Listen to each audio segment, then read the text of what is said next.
Good morning and welcome to the September version of our cybersecurity awareness presentation. Thank you for joining us today and taking a little bit of time to learn a little bit more about cybersecurity. So let's get started here. My name is Brian Powell. I am the CTO here at PCA Technology Group and here to talk to you about security, obviously. A little bit about the agenda. We're going to talk a little bit about why security, some of the common attacks, USB, mobile, and IoT devices, a little bit about shadow IT, if you're not familiar with what that is. And then we will also be covering some passwords and MFA as well, too. So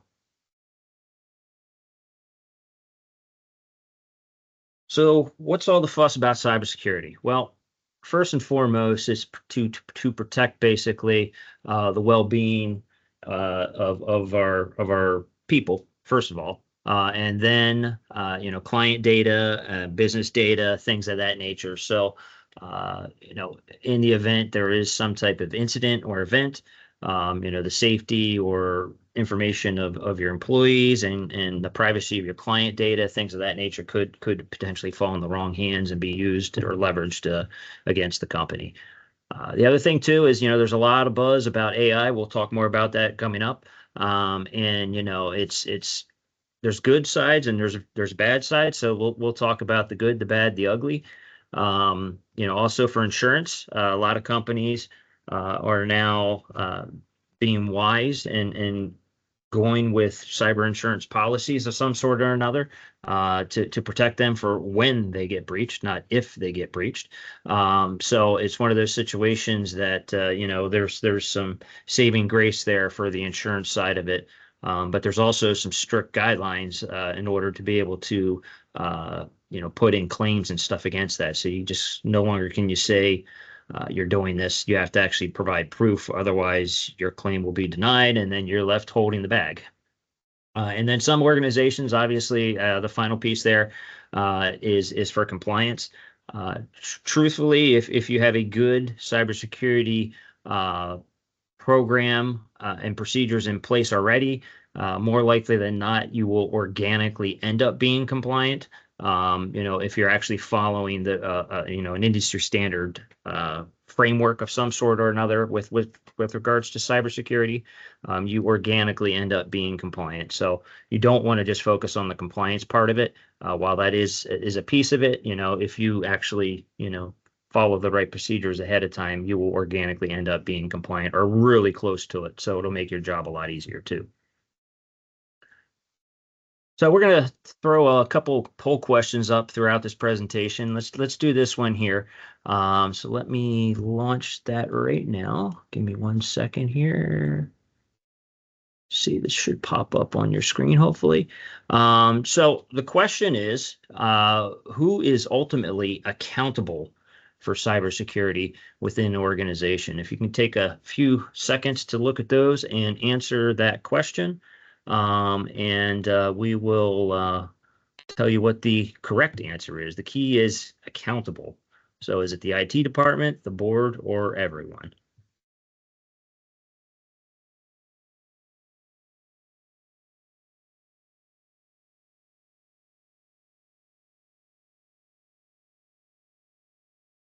So currently, looks like about half is saying the IT department and half is saying everything. So the key is, again, is that the key word here is accountable. So while everybody is responsible, who is the person that is ultimately, or who is the entity that is ultimately accountable for it? And the correct answer is actually the board. It would be the CEO or the board. The top level is actually accountable for cybersecurity. Responsibility can be delegated down to maybe the IT department or somebody within, but the accountability lies at the top. So as you can see here in the next slide, that it really just touches base on that, the top of the org chart, whoever that is, if it's a CEO or if you're large enough to have a board, they ultimately are accountable for it. And accountability, again, cannot be delegated. They own it.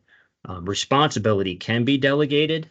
So there's two different ways of looking at that. So that goes down to management. So management needs to ensure that direct reports know and are compliant and actively participate in the development of cybersecurity policies.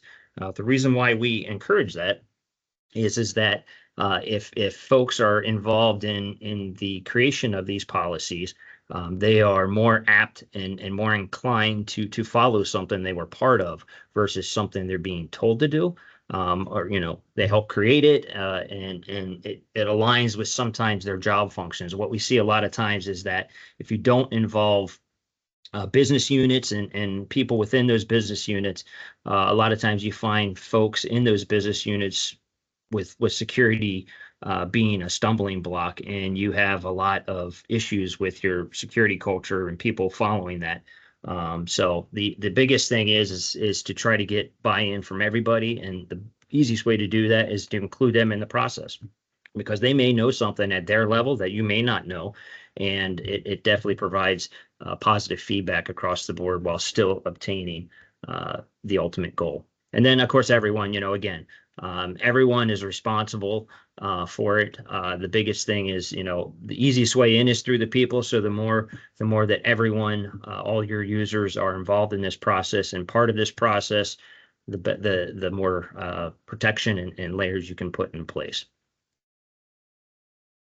So how bad is it? You can see here based on these graphs, and this just came from the Verizon 2024 data breach report that came out earlier this year. This is a global report that many in the security industry await to see. And so the biggest thing here is you can see on the left-hand side here that ways that bad people are getting in, basically. And the interesting thing is at the top of the list there is credentials.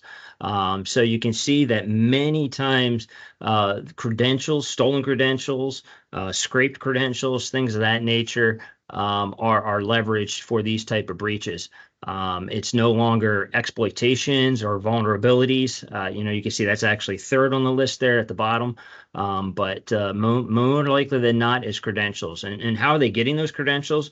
It really falls in that second layer, that phishing layer. A lot of times that is leveraged for users to basically give out their passwords inadvertently. They don't realize they're doing it, but that's pretty much how it's done. So you can see that the mindset has kind of shifted. No longer do the hackers need to have technical skills. They really need to have social skills and be able to manipulate people. And we'll talk a little bit more about that. And then the side, and then right there, it's just basically, again, going through and reiterating basically what we just talked about, that, more likely than not, it's all done and targeted towards the social side of things. So as we mentioned, because they're targeting it, this tactic is called social engineering. And it's just basically manipulating the tendencies of humans to get them to do what you want. It's very easy to do, and you may not even realize it's being done to you until it's too late. And you may not ever realize it was even being done to you. So it's something that you just need to be aware of. So we're going to talk a little bit about some of those tactics and how you can maybe detect or avoid those and falling for those. Most common attacks, we already mentioned. 95% of the social engineering attacks are probably done via email. Out of those, it's probably phishing attacks. Sometimes they're targeted attacks, more targeted attacks like spear phishing. And then, either the phishing or the spear phishing leads to, and in this industry, we love our acronyms, the BEC, which stands for business email compromise. The key is they want to get into your mail system or your account, and then leverage your contacts to try to keep this thing going from a snowflake into a huge snowball. If they can pivot and leverage out from there. So that's the whole point behind this. Some of the trends, most of the time it could have ransomware tendencies where they get into your systems, they lock your files, and then they hold you hostage until you pay for those files to get unlocked. Sometimes they steal your data and threaten to sell it on the dark web. That's the extortion side. And the biggest thing that we got to remember now too is because AI has becoming very widespread. Some of this can be done through automation, leveraging AI. The emails are crafted much better than they used to be. Back in the day, the phishing email was a king. A Nigerian king wanted to give you his fortune because he was feeling generous. No longer is that the case. Now it looks like it's coming from legit companies, even with legit letterhead, signatures, legit names. It might be even people you already deal with, things of that nature. So that the tactics are definitely getting much, much harder to detect easily. But we will show you again how to try to look at those things and then also question it, and we'll talk about that. Social media, if you're heavy presence on social media, bad people can get a lot of information off of social media, and that's across all the platforms. It can be used to scrape information. It can be used for reconnaissance. It can be used for target lists. And that's done through fake friends or automated software that can be actually leveraged in to get information about people, because it's publicly available out there. So just be aware of what you're doing on social media, that once you hit that and post that, regardless whether you think it's private or not, it is not. Assume it is not, and that it's out on the internet and it will never go away. There's many sites that even go back to the beginnings of the internet, the Wayback Machine and things like that. They actually have all the sites that existed from the point of presence of the internet all the way up to now. And you can actually go back and search for all that content because it was all stored basically. So who's behind it? Criminal groups for the most part. Sometimes it's nation states, hacktivists occasionally, and very rarely is it insider threats, but the bad guys are also leveraging that too. So we'll talk a little bit about that. The vectors really is cloud or the internet. Occasionally, it's mobile devices. Where they leverage your mobile device to get in, and then even more rare is physical on site. Very rarely is it a physical attack where they're physically present, but you do also have to be aware of those potentials. So the first steps to avoiding some of the social engineering thing is to change your behaviors. If you change your behaviors, you tend to become less of a risk because you're lowering your potential footprint, digital footprint of attack. So what am I talking about? So when it comes to when you're at work, and let's, you do need to use the internet for something or another. Make sure that usage is for business use only. If by limiting that, you're less likely to stumble upon potential malicious websites or things that aren't business oriented but could have negative effects on the business itself. So what I'm talking about, we as much as we may not want to hear it, we're in September and Christmas is right around the corner, as is all the holiday shopping. If it hasn't started already, it probably will. That people start doing their Christmas shopping, their lists and all this stuff, Black Friday deals and all that. They're doing it from their work machines. While that's great, a lot of times there could be many malicious sites up there that are put up during those times because the bad guys know that people are looking for great deals. They pay legitimate money for Google ads to get higher up in the search engine. So if you're searching for a particular product and the bad guys know it's a hot product, just for instance, let's say it's the latest gaming system or whatever, PlayStation or Xbox, you put in there best price on Xbox or Xbox inventory, Xbox Black Friday deals. The bad guys are paying physical money to Google to get higher up on those ads, and then they might put malicious content on those sites to try to manipulate you or steal your credit card information or provide, take the money as if you're buying the product and then never provide the product. So it's one of those situations where you definitely have to be careful. Now, Google is good at catching a lot of that at some point. But you've got to realize that there's so many bad guys out there and their sites come up and go as fast as they can. It's just unfortunate that it's a constant whack-a-mole or cat and mouse thing. So you just got to be careful. And by eliminating that, doing that type of stuff during business, you're not infecting your first machine. So social media, stay away from that. If you don't need it, stay away from it. It's that simple. There's a lot of malicious content potentially on social media platforms, and unless you're leveraging it for marketing purposes, I would stay as far away from that as you can on work resources. Make sure your browsers are updated.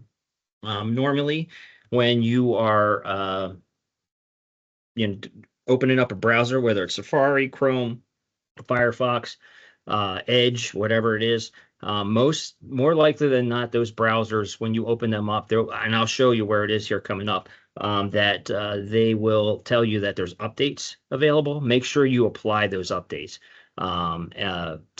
Because there's sometimes exploits or vulnerabilities within the actual browser itself that if you stumble upon the wrong site and the person that set that malicious site up is being malicious to try to leverage that, just by visiting that site, you could potentially find yourself in a security issue. So, but I will also tell you too, and we'll show you this as well coming up, that the bad guys leverage the fact that people are telling others to update their browser, so they're trying to trick them into doing that as well, even if they're not needed. And I'll show you the differences and how to detect those.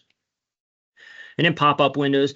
This isn't as much of a problem as it used to be because there's a lot of pop-up blockers built into most of the modern day browsers. But if you find a situation, there used to be something called a pop-up and a pop-under. And what it was is that there was two windows, and the underneath one was actually downloading a piece of software. When you close out the one that's on top of it, you can't see it because it's hidden behind the top one. But if you ever find yourself in a situation where you're on a site and there's a pop-up window and you're not sure if you want to click on, either the close button or the X button at the top right-hand corner, or whatever the instance is, you can always hit Control W on your keyboard, which will usually close down the window with focus, which is normally that pop-up window. If that doesn't work, then you can also hit Alt F4 on your keyboard. And that will actually close the entire browser down. So that will eliminate you having to click on any of those areas and potentially interacting with something that's behind that window that you can't see. So, and that does work across all platforms. So even if you're on Windows or Mac, it will work on both. I've had people ask me questions. Well, what happens if I do this on my phone? You're going to have to end the task. There's no easy way to just tell you how to do that because of the differences in all the phone platforms that are out there. But ending the task will, whatever that browser task is or window that you're surfing from, you can end that task, and then that will get rid of that without you have to interact on the pop-up windows. There's also something called browser in the browser attacks. These are more sophisticated, and this is leveraging two things. So first of all, it's leveraging the fact that people don't like remembering passwords, and don't want to utilize passwords for every single website or service that they have. So this is kind of a twofold thing. So this is leveraging something called SSO. Again, there's those classic technical acronyms. That SSO stands for single sign-on. And what that does is in cases where the website is leveraging what's called federated single sign-on, and that is done through a service like Microsoft, Facebook, Apple, Google, Discord, Steam. They basically leverage existing logins for those potential sites that is also on the website that you're visiting. So in this case, in this example here, you can see that this is actually Canva, and it's asking for Google sign in because that's the leverage I'm trying to use. So this is going to allow me to leverage my Google credentials and sign on to log into Canvas, even though it's a completely separate site. So this basically is allowing me to leverage those other credentials. Now the problem is that the bad guys have realized this is becoming very widespread and heavily used, legitimately used. And so they create fake instances of these logins, and it's basically used to steal your credentials for whatever site you're using. And I'll show you that here in a second. Visually, it is impossible or extremely difficult. I shouldn't say impossible, but it is very, very difficult to detect visually between the fake one and the real one, and it's super easy to fall for if you stumble upon the wrong site. So again, going back to that, keep your browsing at work limited, but also be aware of this from a personal side too, because you could potentially lose access to your account. So let me show you what I'm talking about here. So on let's look at the top left-hand corner first. You can see here, this is leveraging Facebook login. So this is just an example so you visit a site and this will pop up basically asking, okay, you're going to leverage your Facebook credentials to log into this site because that's what you picked. And you can see here that, the one labeled phishing is obviously the fake one. The one that is real is obviously the real one. So, visually you can look at these, side by side, literally side by side. And everything looks legitimate. So, for the technical people, they'll be like, okay, well, now that, visually they look alike. And now I'm going to look at the URL. Well, you go to the fake one, the URL, if you look at that, it might be small on your screen. It's fairly small on mine, but if you extrapolate that out, that URL actually matches the exact same thing that is on the real one. And so the next step might be for a more advanced technical person. Well, okay, is it secure? Well, there's a padlock there.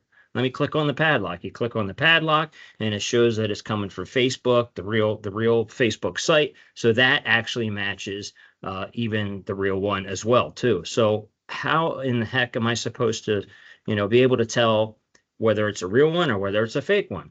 We'll tell you here in a second. But what happens is, let's say this is the fake one, and you decide to leverage that for that site. You put your username in there, you put your password in there. The site is actually going to let you log in, but what you don't realize is that it's also sending your username and password to the bad guy that set up that site, and is basically recording that. So effectively, you just literally gave the bad guy your Facebook account information. In the bottom right, same exact thing. This is just now using Google. Now, there are some slight differences side by side here in this particular case. It's purely just coincidental and wouldn't literally raise any red flags if they weren't side by side for me. So on the phishing one, you can see screens look all exactly the same except for the create account. That's the only difference here between the phishing and the real one visually when they're literally sitting side by side. Again, you look at the URLs on the fake one will match the URL on the real one. And same thing, if you click the padlock will show Google, a real Google cert, real everything.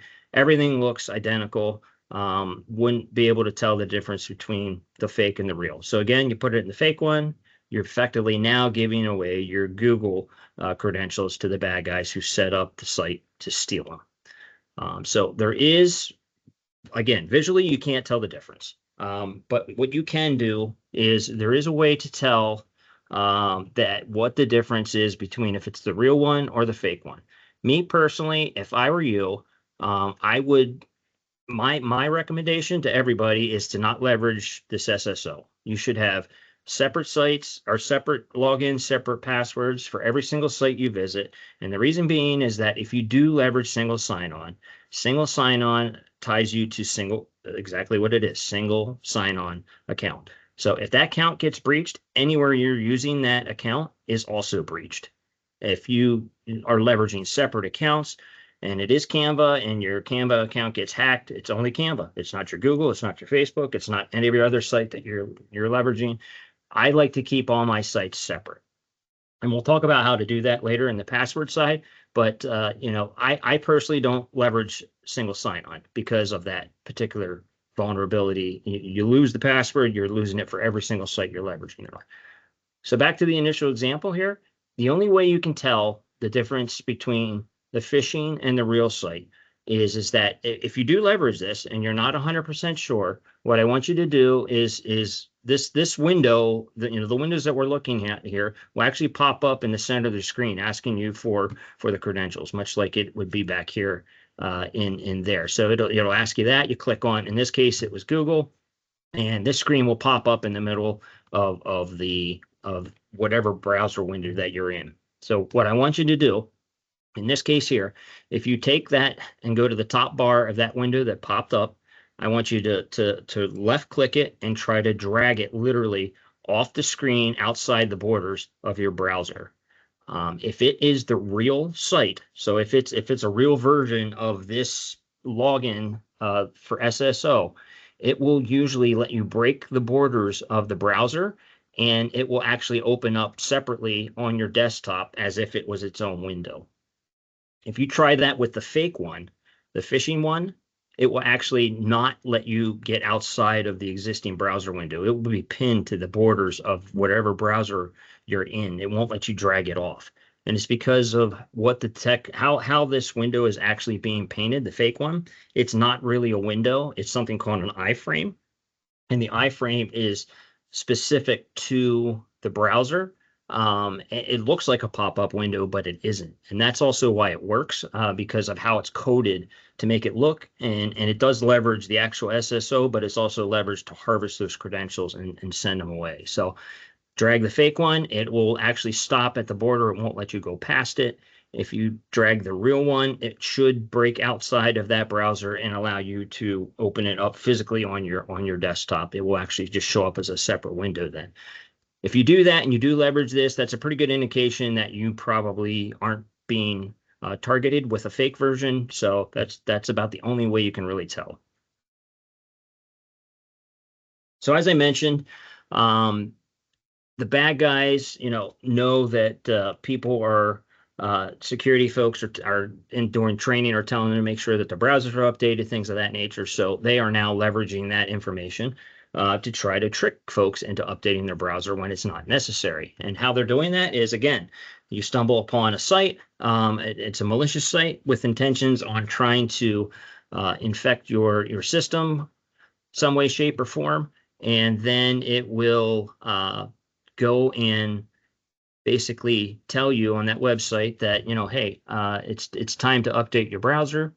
And it's just basically the website's telling you that. And you can see 3 different examples here of what that might look like. And basically the idea is that, again, you're gonna click this update the browser now button, and the problem is that it's going to download either a malicious piece of software, or it's going to try to update and install a malicious version of the browser itself that can be leveraged to try to get into your machine. So if you actually go to a website and the website itself is telling you that, it's probably not accurate. What will be accurate is in all cases, there will be some type of either an icon or some kind of alert up in this section here in Firefox. It's the 3 lines. There's dots in Chrome, and then Edge is similar.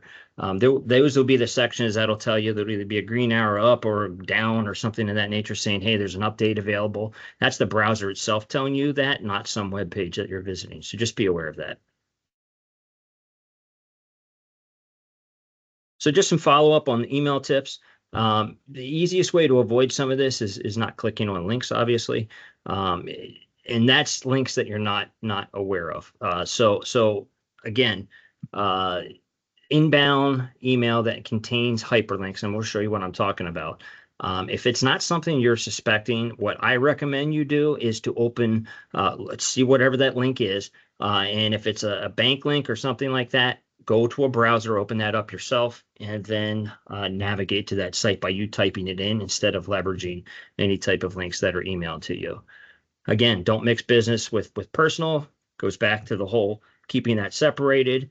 If you don't do Amazon shopping and you don't do eBay, you don't have anything shipped to you at work.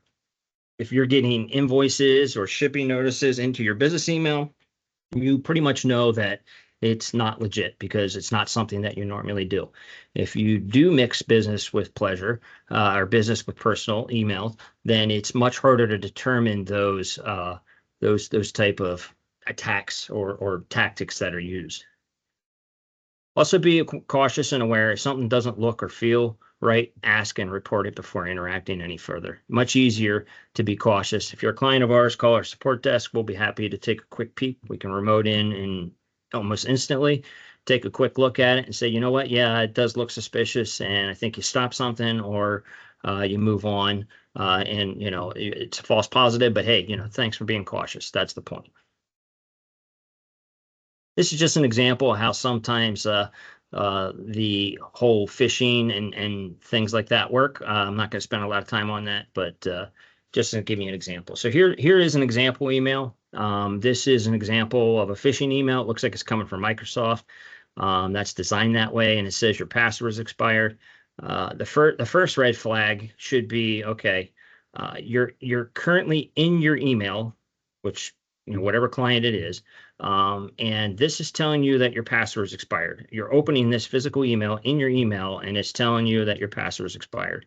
If your password was truly expired, you probably wouldn't be able to get in your email in the first place. So that should be, especially when it says expired. It doesn't say expiring, it says expired. We'll show you an example of that too. But this says expired. So that should be the first logical thing. How am I opening my email, and in my email, my password isn't active? But then they also, again, this is an example where they send you, okay, we'll change your password, or another link at the bottom here. They send you two different links to potentially change your password, even if you don't think about the logical aspect of this. And the idea is to entice you to click on those links. So if you click on one of those links, it's going to send you to a site that looks just like Microsoft, and it's going to prompt you to put your username and password in there. And when you do that, it's going to record that. And depending on who set that site up, it may just error out and give you a page not found, or give you some type of error message because it's not truly Microsoft. And what's happening is it's sending that information that you entered to the bad guys to leverage to log into your account, which is ultimately what they're after. So again, if you get something from Microsoft and it looks like it's legit, instead of clicking on these links, I want you to go to the login.microsoftonline.com by you typing it into a browser and going there yourself, logging in. And if this is truly accurate, it will tell you the instant you try to log in with that password that you have to change your password, or your password is expired. That way you're getting to the correct site and not blindly following some links that are in various emails. So these are two examples of something that is very active. In fact, these came just this week, so I wanted to include them. Now, these are heavily redacted, but from a client side, these were two clients. In fact, it's the actual same client that got two different instances of these, and unfortunately, that client did fall for these tactics. But I wanted to make examples of how can you tell what is what to look for. So first of all, this is we'll talk about the bottom corner here, and this is an email that came through. First of all, you're seeing you get this in your inbox. You obviously, maybe you do bank or do business with this bank, or you're a financial institution, you deal with a lot of banks, I don't know. So in this case, obviously that would be the reason perhaps you open this email. Just open it. So you open this up and you look at it, and now you're seeing, okay, who's this to? Well, first of all, it says undisclosed recipients. So that tells you right there that, wait a minute, this is probably a bulk email of some sort or another. It doesn't even have me as the physical recipient on here. And do you know who Zachary is? I don't know. Do you or don't you? And why is he sharing some file with me? So that's obviously the first red flags you should be thinking about. If that doesn't, get your spidey senses tingling, you should also consider, okay, well, this is saying view document. There is no document attached. It's a link. I told you before that you should be very, very cautious of doing anything that is linked there. And again, if you actually, you can see here in the screenshot that I actually, if you hover over that link, it will actually usually populate the URL without clicking on it. Just put your cursor over top of that, and you can see, okay, so this is supposedly coming from cashvalleybank.com. I look at this link, and now it's saying I'm going to polarisoffice.com. Who the heck is Polaris Office? And why would I click on a link that is nothing to do with the actual site where the email came from? It's stuff like that where you should be like, okay, something's not right here. The minute that you see that, it's one of those cases where you should be reaching out to your IT or your IT support company and saying, or reporting it and making sure you don't interact with this. Because again, you click on this link. This link is going to send you to a site that's going to prompt you to log in with your M365 credentials, which is what happened here. And their credentials got compromised and their email account got compromised. And they sent out over 1,000 emails to all of their clients with the same exact link, trying to get them to do the exact same thing. So you've got to be a little cautious about just blindly following stuff and just take a time to look at some of these links. This is another example, and I went back to the password thing. So this is again another one. Now I did heavily redact this because there was a lot of identifiable information in this. But first of all, this is from password set, and then it had the username in here. Who the heck is Marcy from Carter ProCare, and why would they be sending that my Office 365 account is my password's wrong? I mean, this is visual cues that you should be looking for, and what is QED Office? I mean, talk about bad spelling. Is Microsoft really going to send you something with QED Office 365? And again, you look at this link, it says keep my password current. Okay, great. You hover over that, and now it's sending me to TikTok. TikTok to change my Office 365 password. It's visual stuff like that. You can very easily look at this, and trust me. I know everyone's busy. Understand that. Take the 5 seconds to just quickly look at this stuff. Look at the from address. Look at the to address. Look at the, just hover over the link. Don't click on it. Hover over it. And I mean, why in the world would Office 365 send you to TikTok to change your password? Because they're stealing your password. They're not gonna, that's what you got to look out for. And these are just literally, these are 2 instances hot off the press. And fortunately, this one here, they did reach out because they were curious if it was real or not. It's, visually you can kind of see it's not real. They didn't click on it, thank goodness. This one did fall for it, unfortunately. So, you just got to be aware that it's one of those situations where, they are after your email accounts, and they definitely will use all kinds of methods and tactics to do that. So this is a more targeted version. So this is spear phishing. You could kind of say some of those other ones are spear phishing too, but this one targets HR typically, trying to pretend to be a internal employee. And then one of those situations where they ask you to send direct deposit information to a different account, or they want to change that.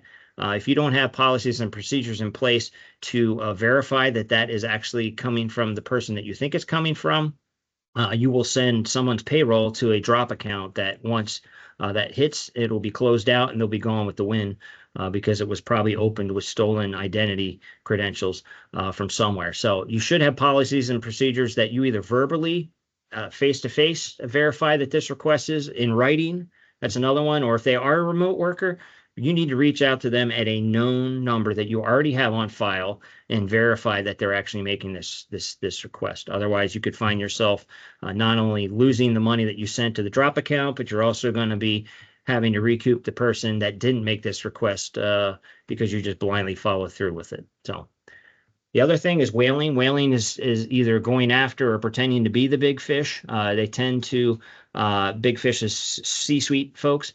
They tend to use authority and fear tactics to try to entice people to do things. In this case, it's someone pretending to be the CFO. I'm assuming whoever this email is going to is someone that works under the CFO in the finance department or something of that nature, basically saying, "Hey, are you busy? I need you to make me a wire transfer to me." Or, "Hey, are you busy? I need you to go buy me some gift cards, Amazon gift cards or eBay gift cards," or something of that nature.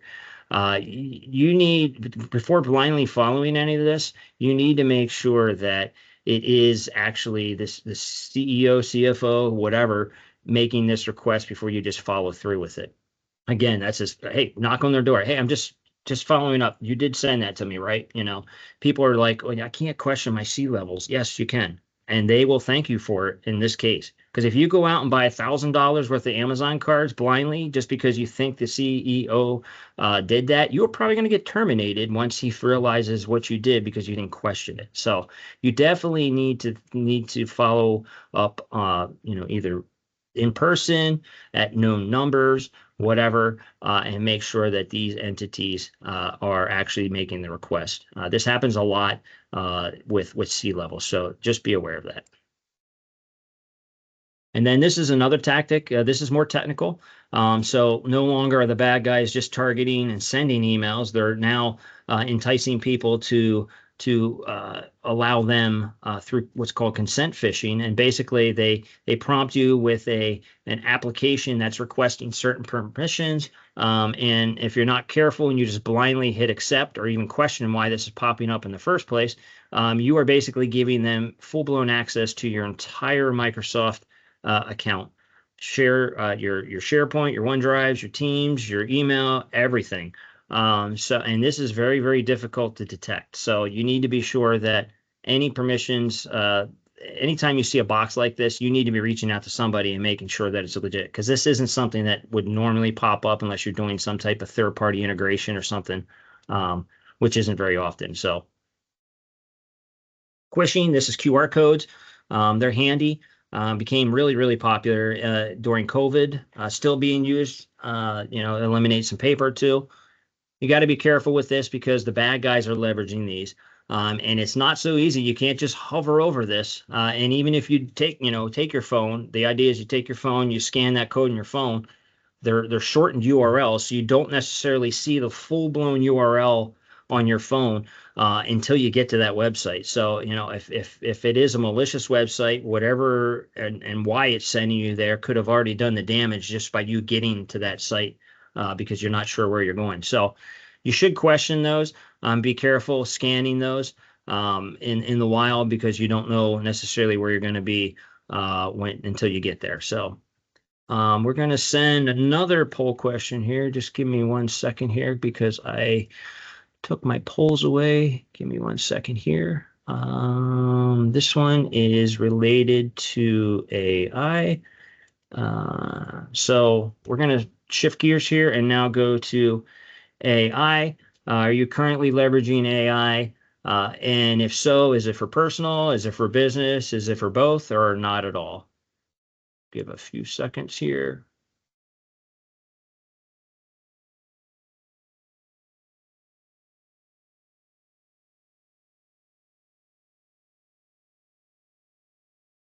Okay. Oops. All right. So AI, anybody that's using AI, as I mentioned, there's the good, the bad, the ugly. So the good is that AI, in all its buzzwords, will allow you to automate potentially mundane tasks that end users or live humans don't necessarily want to do. So that's the good part. So it can increase your productivity by automating things that humans don't necessarily always want to do anyways, or it's a job that it's a low paying job or things like that that can be automated through AI. That's the good part. So it can definitely increase efficiencies and productivity, and do things on the plus side. The bad is that it does allow unskilled bad actors to also perform tasks with little to no knowledge with malicious intent. So the public-facing AI engines do have what's called guardrails on them. So basically, you can't ask it to do nefarious stuff outright because it'll tell you that it could be harmful or things of that nature. But much like social engineering a human, there's also something called prompt injection and things like that, and manipulation that you're basically social engineering the AI. So instead of asking a question outright that is going to be rejected or says it can't answer, you ask it in such a way that you're building off of the answer that you've asked it in smaller bites. So ultimately, you get to the answer you were initially looking for. It just takes you longer to get there. And the AI engine, because it's not human, isn't smart enough to realize that you're actually manipulating it, and it's just spitting out bite-sized pieces until all those bite-sized pieces get you back to the actual full picture that you were looking for in the first place. That's on the public versions. Now, there's also private versions, dark web versions that are completely unhandcuffed, and you can ask it anything, and it will spit the answer out. Now, those aren't easy to find. There's three good ones down there in the dark web, but it's something that there's no guardrails whatsoever on those, and you can ask it anything you want. So, just be aware that it does allow bad actors to, with unskilled technical abilities, to be able to do stuff potentially by just asking AI to do it for them. Create a backdoor for me. Before you had to have somebody be able to code that. Well, now AI will spit out the code, and you basically do the coding for you, even if you have no coding skills whatsoever. So. The ugly too is that if you are using this for business and you're not careful, you could accidentally leak sensitive information, because anything you're leveraging public AI for could potentially be regurgitated because it's learning from the questions that we're asking it, and it's utilizing any data that we're feeding it. So I mean that's what this whole thing is data in, data out. Now, there are private instances that supposedly guardrail the leakage of that information. I am very skeptical about, I'm not saying they're outright lying about it, but I'm also not saying they're entirely being truthful about it. I am skeptical about that private data information. So you're telling me I can access, the pieces of AI that I want to access, but you're not going to leverage my data to feed into your AI engine to give others. So it just seems very questionable to me. The easiest way around it is make sure anything you're putting into AI is redacted from private information. That way, for instance, you're trying to draft a letter to somebody, a specific letter to somebody. Make sure you're pulling that somebody out of that letter. Put your letter in there, but pull that person out. Let AI do its scrubbing or whatever you want to use it for, whether it's changing tone or whatever, sentiment, all that stuff. And then once it spits back out, you put that person's name back in there. That way you're not feeding AI that person, which could go down a rabbit hole somewhere. So just be aware that there are potential issues with leaking private information by leveraging AI. So as a follow-up, just some anti-phishing tips. Never click on links. That's my recommendation. Again, don't open those links from the email. Go to a browser, type them in yourself, and go that route. Always verify any type of requests, financial, whether it's direct deposit, wire transfers, things of that nature, verbally with the supposed sender at a known good contact number that is already on file. If something seems off, make sure you report it. Your gut is almost always right. So if you have an inclination that something isn't cool, that probably is correct. Report it. And if you're not leveraging external banners, make sure you are. That's the yellow banner here that says this email has come from the outside. That's a good visual way to tell if someone is being spoofed. So pretending to be your CEO when they're not. Coming from an email address that isn't his, that would have this banner. So that's a huge visual way. I'm getting an email that has an external banner on it. Why would I be doing that? You wouldn't. Again, it's that obvious visual cue. It's not coming from, whatever Sam's Pool Company, and it's supposedly my CEO sending me this email. No, it's not your CEO. It's someone pretending to be that and trying to trick you. So USB and mobile, this is basically the USB flash drives, the little flash keys. They're not heavily used as much as they used to be, but if you find one of those laying around, please don't plug those into your machine without knowing where it came from. Could definitely cause some serious problems with that. If you do leverage those for files, sometimes architects use those because of the large size of the drawings. Make sure that you're doing virus scans on both sides, the machine that you took it from and the machine you're putting it in on, just in case anything is potentially hitchhiking on that USB key. The other thing too is never blindly accept or use electronic devices that just show up at your door that you didn't order. This is a very easy tactic and well worth the investment. you might get a smartwatch or an Alexa or an access point or even an iPad. For a couple $100, these devices just show up at your door. What's the first thing you're going to do? You're going to connect it to the network.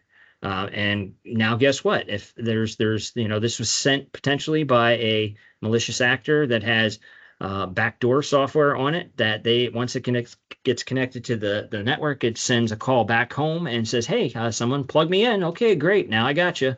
And I can just leverage that device to basically do a reconnaissance scan on the inside of the network and figure out, if it's worth it. I mean, a couple $100 for any of these devices would be well worth it to some of these actors, depending on the company, because they're getting millions of dollars in ransom out of them. So, that small investment is nothing for them. If you do leverage IoT devices, this is all your Nest, your Ring doorbells, your whatever you have at home, your TVs, your refrigerators, your everything that's connected to the internet. You should actually have them separate, set up on a separate network, aside from your regular network that you use for your computer. Reason being is that these devices aren't just set and forget, and that might come to a shock to some, but not every manufacturer is very good at keeping those devices patched or updated, and they are connected to the internet. If there's exploits in them, they can be leveraged by bad actors from the outside. They can be used to get into your internal network, and if they're all sharing the same bathwater per se, the whole bath gets dirty. So you need to make sure that you have things isolated, and I know that's not a skill that's always common for most home users, so you might want to find somebody that might be able to help you that is a little more tech savvy with that at the home level. So always use the brick chargers. I'm talking about the chargers for your cell phones, because we leverage cell phones heavily. They're battery hogs. Make sure you're using the actual charger that plugs into the wall, and not just simply plugging that into your machine. Again, this is a handheld computer. And if there's something malicious on this phone and you actually plug it in to your physical laptop or your desktop at work, if there's something malicious on this, you could potentially infect that. Or worse, if their phone is exploited, what you don't realize is that you could, when you plug this in, it not only will charge your phone, but it also turns this into a flash drive. It could steal data, or it could put data you could potentially lose data too, off your phone. And that kind of leads to the last bullet point here is wary of public charging stations. These show up at airports, sometimes malls, hotel lobbies, things of that nature. They're basically free public charging stations that you can plug your phone in while you're sitting there waiting. Something called juice jacking, and basically it will charge your phone, but it could, if it's malicious, it could actually steal data off your phone while you're sitting there waiting and not even realizing it. So, and just be wary of that. Wait till you get to your car, or plug it into the wall with that actual wall outlet. It leads us on to vishing. Vishing is pretending to be somebody you're not by physically calling them. This is what happened with MGM and Caesars. Basically, the bad guys pretended to be IT support, called somebody on the inside, said they noticed a problem, and boom, they were in and given access to that machine because they weren't verified properly. This happens a lot, so you got to be very, very careful with that.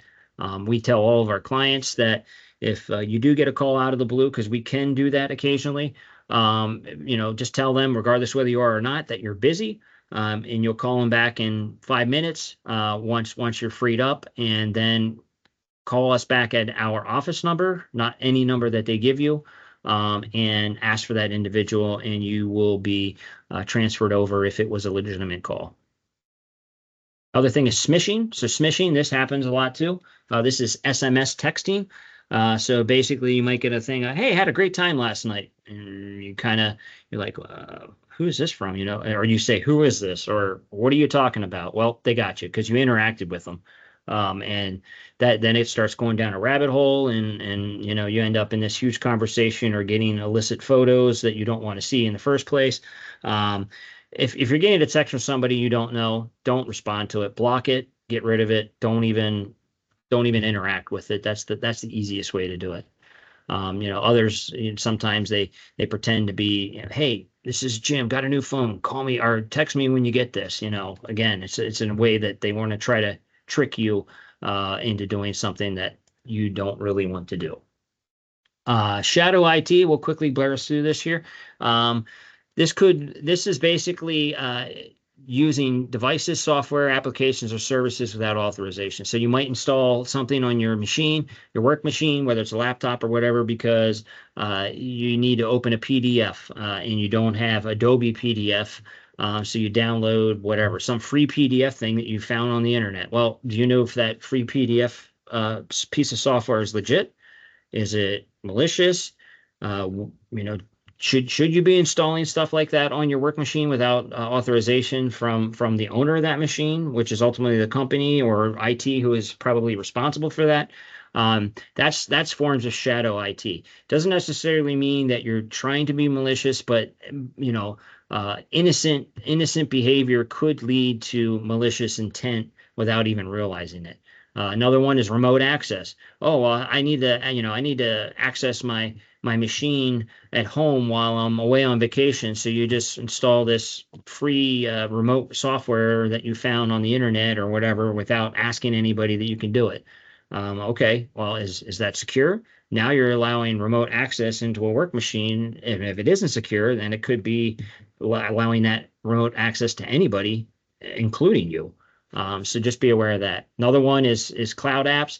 I got to send this file, but I can't email it because it's too big. So I'm just going to send it to my personal Google Drive or my OneDrive or my Box account or whatever, Apple uh, vaults and stuff like that. Okay, is that data company data and doesn't include private information? Now that is outside of company resources, and you may or may not realize that there could be privacy issues there that are now you're responsible for because you've moved it outside of corporate controls.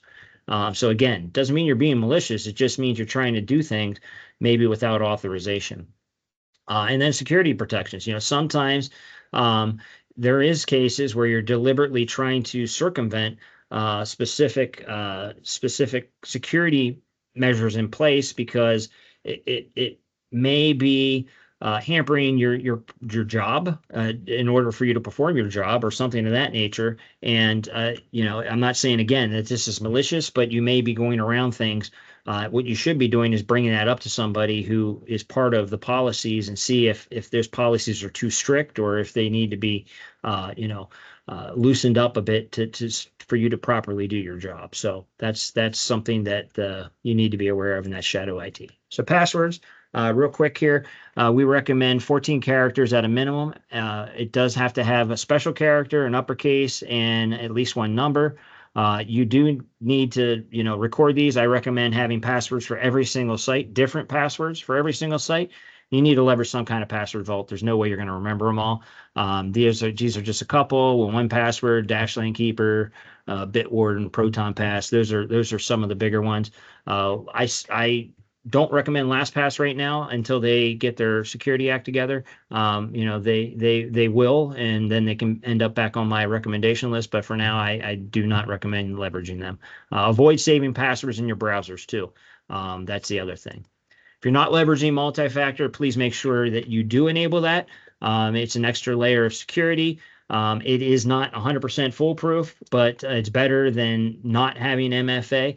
There's a lot of tactics that are being leveraged to bypass MFA, and we'll talk about that here in a second. But this is just a second form. Usually on your phone, it'll pop up a code or something, or say, "Hey, is this you logging in?" Or ask you, "Is this you?" Yes, it's me. It's something that's necessary besides just your username and password. It's a second form. That's why it's called multi-factor. So one of the tactics is MFA fatigue. So this relies on two things. One, your credentials, which is your login and your password, have already been compromised. And the only thing keeping that person out of your account right now is the MFA. And this is leveraging something called push technology. So when you try to log in, it's going to say, "Hey, is this you?" And you're going to say yes or no. So this tactic is, again, the bad guy has your username and password, is leveraging that to try to get into your account, and the MFA is the only thing that's stopping it. So they are just going to pound that, saying, "Hey, is this you?" No. Is this you? No. Is this you? No. Is this you? No. Constantly, over and over and over again until finally you get so frustrated with it and hit yes. You just let the bad guy in your account. What you need to do is if you're constantly getting prompted for MFA and it's not you logging in, whatever account is prompting you, immediately go and change your password because it is compromised. That is the only way this works. So just be aware of that, and that's how you can avoid this tactic. There are some ways of scraping tokens, basically performing man-in-the-middle attacks. It kind of goes along. It really comes from phishing emails, which we already showed you with those password ones previously. Those are the ones that are actually trying to scrape the tokens, which are basically you're already authenticated with MFA, and it's going to steal that token and replay it later down the road. How to avoid it? Don't click on those links. Again, obvious. You're not going to get an M365 password reset from Bill's boat shop. Use some common sense and just do a little bit of investigative work there, and it'll go a long way.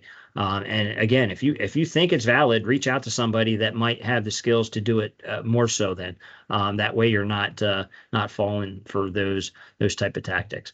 Some reminders here. Again, don't click on links within emails. I've said that numerous times, and I'm sticking to it. Always verify the person is who they claim to be at known numbers. If you're not utilizing MFA, please do so and make sure that you're leveraging strong passwords. Store those passwords securely. As I mentioned, you need to leverage some type of password manager. Think before you act. That will save your bacon 9 times out of 10, and make sure that you have regular backups of your data.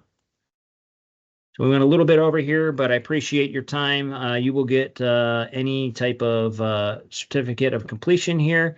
And if you do have any concerns or questions, you can email those to us. And with that, I will say thank you and have a great day.